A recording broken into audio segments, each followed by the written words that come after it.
새하얀 남극의 빙하. 그런데 어느 날 빙하에서 붉은 피처럼 보이는 액체가 흘러내립니다. 마치 거대한 빙하가 피를 흘리는 것 같은 모습. 처음 이 장면을 본 탐험가들은 충격에 빠졌습니다. 정말 피가 흐르는 걸까? 빙하 속에 무언가 살아있는 걸까? 100년 넘게 사람들을 놀라게 한 남극 최고의 미스터리. 오늘은 블러드 폭포에 숨겨진 진실을 알아보겠습니다. 블러드 폭포는 남극의 테일러 빙하에서 흘러나오는 붉은 폭포입니다. 주변은 끝없이 펼쳐진 하얀 얼음뿐. 그래서 붉은 물이 흘러내리는 모습은 더욱 기괴하게 보입니다. 1911년 탐험가들이 처음 발견했을 당시 많은 사람들은 믿기 어려운 광경에 큰 충격을 받았습니다. 정말 피가 흐르는 걸까? 결론부터 말하면 아닙니다. 이 붉은 액체는 사람이나 동물의 피가 아닙니다. 하지만 처음 발견된 당시에는 붉은 조류 때문이라는 주장도 있었습니다. 이후 연구가 진행되면서 전혀 다른 사실이 밝혀졌습니다. 빙하 아래에는 수백만 년 동안 갇혀있던 매우 짠 소금물이 존재합니다. 이 물에는 철 성분이 매우 많이 녹아 있습니다.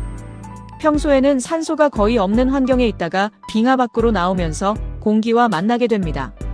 그러는 순간 철이 산화됩니다. 쉽게 말해 녹이 쓰는 현상이 일어나는 것으로 물이 피처럼 새빨갛게 변하는 것입니다. 남극의 기온은 영하 수십 도까지 내려갑니다. 그런데도 이 물은 얼지 않습니다. 이유는 엄청난 염분 때문입니다. 우리가 겨울철 도로에 소금을 뿌리는 것과 같은 원리입니다. 소금이 많을수록 물은 더 낮은 온도에서도 액체 상태를 유지할 수 있습니다. 그래서 블러드 폭포는 영하에서도 계속 흘러나올 수 있는 것입니다. 과학자들은 빙하 아래에서 놀라운 생명체를 발견했습니다. 햇빛도 없습니다. 산소도 거의 없습니다. 기온은 영하입니다. 그런데도 미생물들이 살아가고 있었습니다.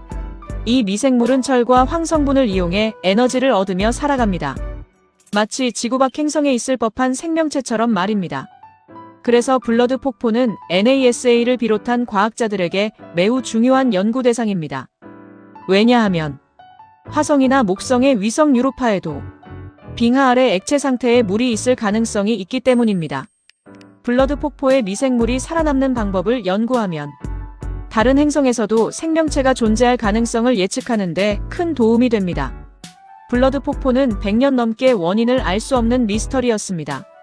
최근에는 얼음을 뚫지 않고 내부를 조사하는 기술 덕분에 빙하 아래에 연결된 소금물 통로가 존재한다는 사실도 확인되었습니다. 덕분에 과학자들은 붉은 물이 어떻게 지표면까지 올라오는지 조금씩 밝혀내고 있습니다. 하지만 아직 모든 것이 밝혀진 것은 아닙니다. 빙하 아래 소금물의 정확한 규모는 얼마나 될까요? 미생물은 언제부터 그곳에서 살아왔을까요? 그리고 지금도 새로운 생명체가 숨어 있을 가능성은 없을까요? 블러드 폭포는 여전히 과학자들이 가장 관심을 갖는 남극의 자연현상 가운데 하나입니다. 새하얀 남극에서 붉은 피처럼 흘러내리는 폭포. 처음에는 공포의 대상이었지만 오늘날에는 지구의 과거와 우주의 생명체를 연구하는 중요한 단서가 되고 있습니다. 여러분은 어떻게 생각하시나요? 블러드 폭포 아래에는 우리가 아직 발견하지 못한 생명체가 숨어 있을까요? 댓글로 여러분의 의견을 남겨주세요.